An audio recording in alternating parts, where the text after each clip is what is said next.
पुण्यातील गर्भवतीच्या मृत्यू प्रकरणी धर्मादाय आयुक्तांचा अहवाल यायला लागणार आणखी 2 दिवस, तर माता मृत्यू समितीचा अहवाल आज दुपारनंतर येणार। अहवालानंतर रुग्णालयावर कारवाई होणार का याकडे सगळ्यांचं लक्ष।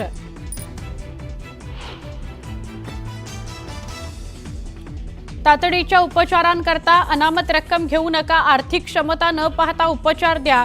पुणे महापालिकेची सगळ्या रुग्णालयांना नोटीस।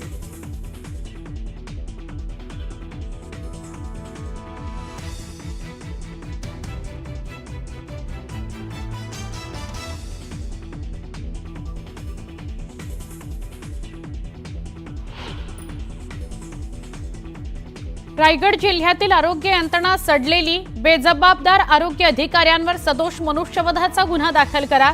संतप्त झालेल्या तटकरेंच्या राज्य सरकारला सूचना।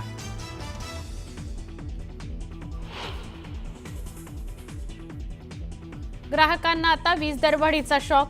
महावितरणची वीज प्रति युनिट 60 पैशांनी महागली।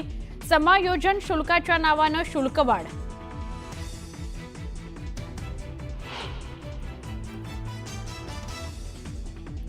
राज्यात अनेक भागात उष्णतेची लाट, तर विदर्भाला येलो अलर्ट। तापमानाचा पारा 45 अंशांवर जाण्याची भीती।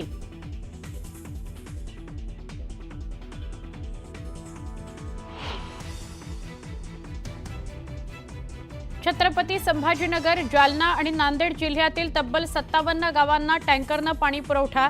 जिल्ह्यातील अनेक गावात पिण्याकरता पाण्यासाठी स्थानिकांची पायपीट।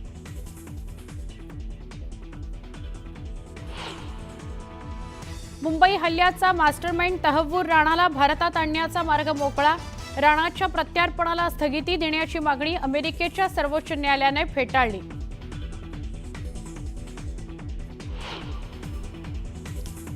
चैत्र शुद्ध कामदा एकादशी निमित्त पंढरपुरात विठ्ठल रुक्मिणी मंदिरात आकर्षक फुलांची सजावट। गाभाऱ्यासह संपूर्ण मंदिर फुलांनी सजलं। दर्शनाकरता भक्तांची पहाटेपासूनच गर्दी।